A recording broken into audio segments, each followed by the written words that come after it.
Hello. So in this lesson we're going to be looking at how does inheritance work. This is lesson 7 in your booklets. So please make sure your phones are obviously off and not to distract you. Any other tabs on your computer are closed. You've not got the TV on in the background, you're not playing any games, and you've got your notebook with you ready to do the work. Alternatively, you can write the answers on the class notebook and I can then go through and mark them. If you're ready, we will begin. So, inheritance. We probably already realised that we inherit a number of characteristics from our parents. This isn't all characteristics, obviously. For example, you might dye your hair. You don't inherit that from your parents. You might decide to have your ears pierced. You don't inherit that from your parents. You might decide to have your nose pierced, although as it's against school rules, you probably don't. But again, that's not inherited from your parents. We're talking about the inherited characteristics. And we get them from our parents. Now, some of our characteristics are controlled by multiple genes interacting. We've got about 21,000 genes in our body. A lot of them will interact with other ones and turn them on or off. So we get various different things going on. But some characteristics are controlled by just one gene. And those characteristics are very, very interesting because we can trace them back through families very, very easily.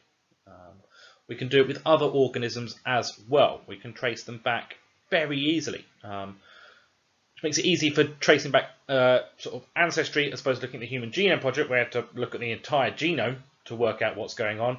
We can just look at those genes that are those characteristics controlled by one gene. So I'm talking about things like being able to roll your tongue, what type of earlobes you've got, whether you've got dangly earlobes or whether you've got fixed earlobes. Blood group as well are all just controlled by one gene. And we're going to look at these genes or some of these genes and how they're passed on. And there's some very simple rules that we can do to work it out. Before we do that though, we're going to look at some new words that you need to learn. Some of them you will know already, but some of them will be new to you. So our first one is a gene. We've already come across that before, and a gene is just a section of a chromosome that contains the information to make a protein, and it does that through protein synthesis, which we looked at before half term. We've then got an allele, which is a different version of the gene. So your genes have a set position in the chromosome. For example, the gene that controls your or for mice in this case, their fur colour has a set position on the chromosomes of mice. It's always in the same position on every single mouse. It's how they're able to breed together. But obviously, mice can have different coloured furs. They can have black fur or brown fur, white fur as well. That gene will code for a slightly different protein that will give them a different fur colour. Those genes are still found in the same place, but they are different versions of it. You've got the gene for black fur or the gene for brown fur, and that is called an allele. Now, see, if you speak to different teachers about this word, they will tell you to pronounce it in different ways. Some say allele, some say allele. As you all know, hopefully, I was born at St Helier, so I am a Carshalton boy, born and bred. Therefore, the correct pronunciation is allele. I don't want to hear anyone saying it any different ways. The correct pronunciation is allele. Now, we've now got a word called dominant. Now, you've definitely heard that word before, but we're now using it in a biological term. So a dominant gene will be the characteristic that is seen.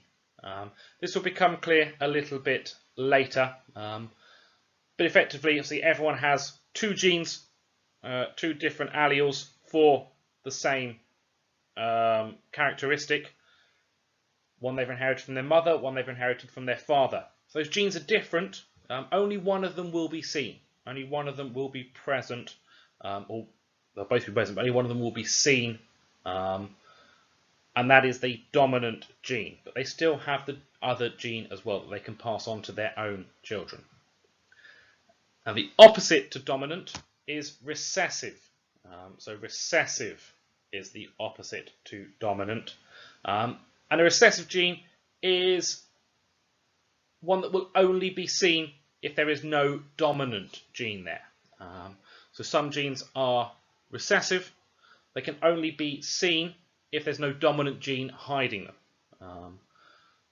Again, that'll make a little bit more sense when we look at a bit more information in a minute. And next bit, we've got the word genotype. So the word genotype is the alleles present. This is your genetic makeup. It's the alleles you've got present. It's not whether it's just the dominant one or the recessive one, it is the alleles that you have present. Again, become a little bit more clear in a bit. Next one, we have phenotype. So the phenotype is the physical appearance of the individual, the characteristic that we see, the genes that we see come through. For example, black fur on a mouse. Another word here for you, homozygous. So homozygous, this is where both alleles for the characteristic are the same. So for example, for a mouse, if they inherited the gene for black fur from the mother mouse and the gene for black fur from the father mouse, they have the same alleles, the same genes inherited, so they are homozygous. Homo meaning the same. Opposite to homozygous is heterozygous. So heterozygous is where the alleles for the characteristics are different. So the mouse I'm talking about might have inherited the black-furred gene from the mother and the brown-furred gene from the father. We can say they have a heterozygous genotype. I know that is a lot of words for you to take down. They are in your booklet as well, just to help you, but they are words that you do need to know the definitions of. So we're going to have a look at some genetic cross diagrams, or to give them their better name, Punnett squares. But yeah, officially genetic cross diagrams, but that sounds a bit rubbish. But Punnett squares sounds more exciting. So by using a Punnett square, we can work out the chances of each genotype and phenotype of offspring produced by sexual reproduction. That's because sexual reproduction introduces variation, so we get differences in the offspring. If it's asexual reproduction, the genotype and phenotype will be exactly the same as the parent because they are clones produced by mitosis or binary fission in the case of bacterium. So we're going to draw a Punnett square to show the offspring of a heterozygous mouse with black fur and a homozygous mouse with brown fur. Big B is black fur, little b is brown fur. Our gene for black fur is dominant, and our gene for brown fur is recessive. So remember before I said these things would start making a little bit more sense, this is where it's going to start coming in. So our first step is to work out the genotypes of the parents. So working out the genotypes, this is the alleles or the genes that they have, all of the ones that are in there. So for the black-furred mouse, we can see, right, it is heterozygous. I'm looking at this bit here, heterozygous. That tells me that the alleles it has are different. And it has one allele, it has black fur, so its phenotype is black fur. The phenotype is what we see, the characteristic we see, so it's got black fur, so it must have this black furred gene in there. So we know we've got a big B in there. This is one of its alleles for the fur colour. Because it is heterozygous, means the alleles are different, so it's also going to have the brown furred gene. So we have a little b. So we have a big B and a little b. This is the genotype. This is the genotype. It's the alleles present. We've got the allele for black fur and we've got the allele for brown fur.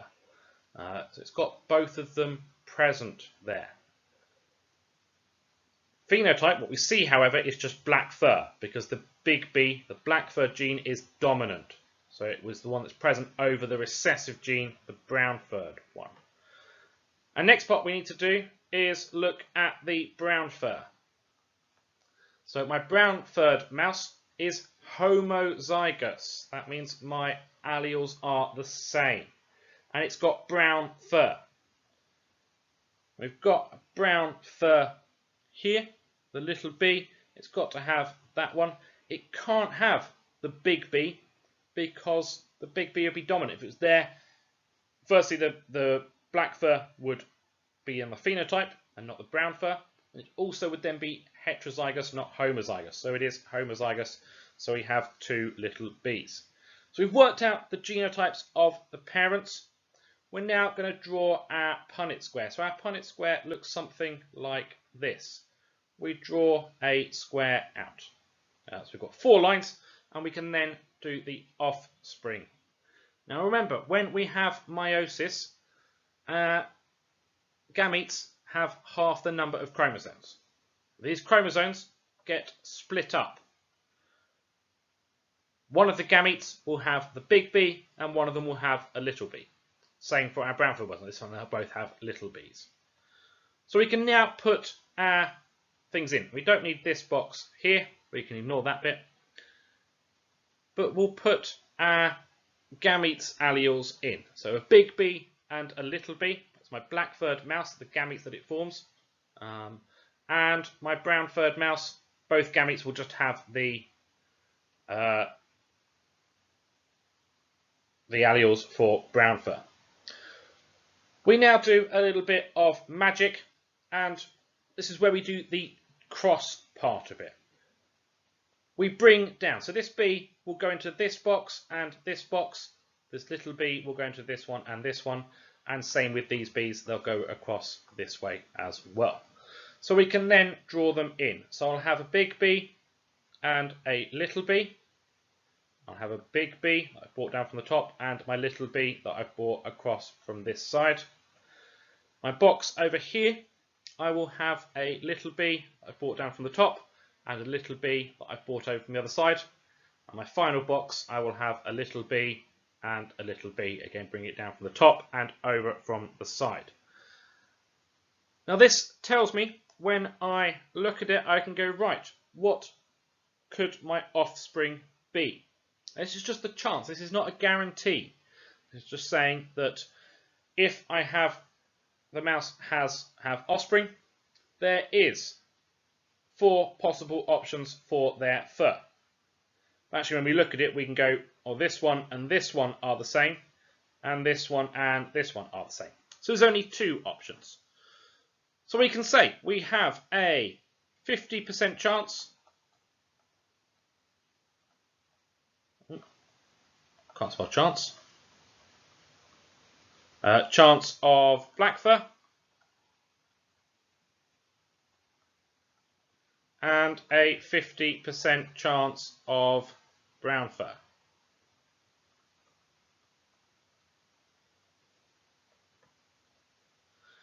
Now, if I wanted to be really good, aiming for that, grade 9, winning the Nobel Prize in a few years, I could do a little bit more and I could describe it even more.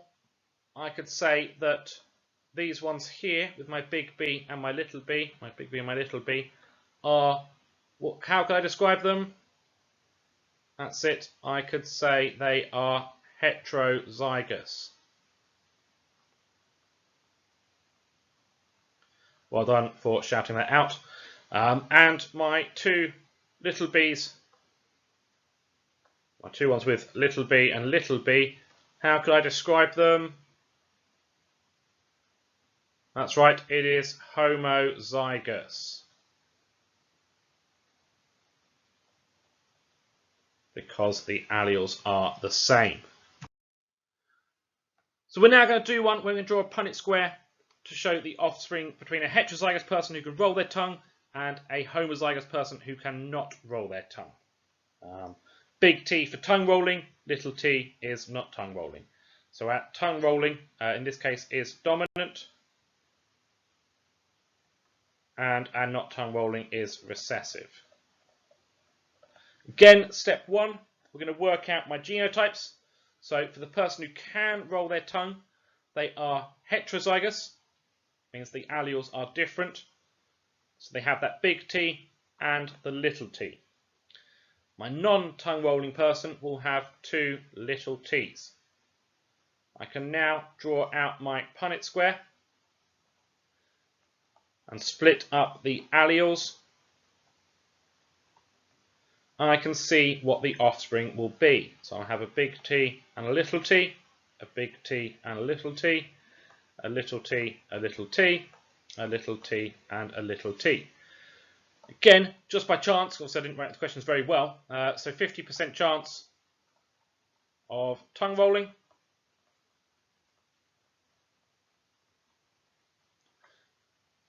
which is heterozygous.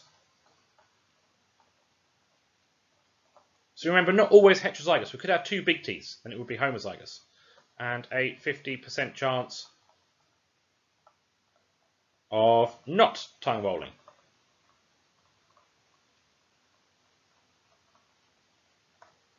And these would be homozygous.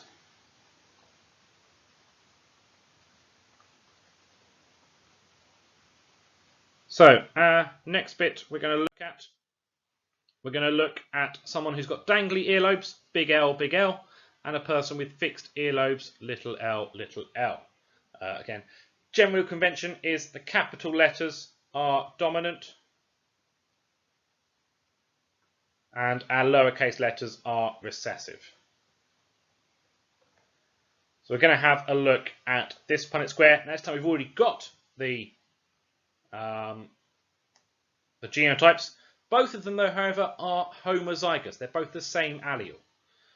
But we can still draw our Punnett square and work out our offspring. So we'll have a big L and a big L, a little l, and a little l. And working out all of my offspring, so it'll be big L, big L, little l, big L, little l, and big L, little l. And we can see that at this point, all the offspring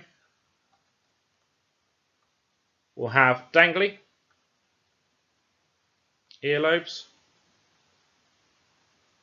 but all are heterozygous. Now, interestingly enough, this person here had to be homozygous because they had the recessive genes. All of their offspring have dangly earlobes, but they all carry that gene for the fixed earlobes. They just might not realize it. If we looked at, imagine if we had 2 of these had offspring together, and we had a big L and a little l, a big L and a little l, and we'll draw our square in, and we look at the offspring,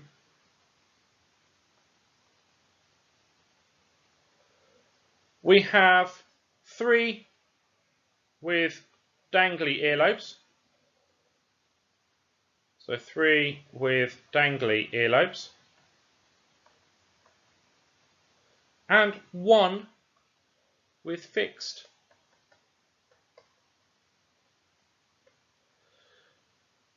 Interesting thing is that we often find that recessive genes often skip generations because of things like this.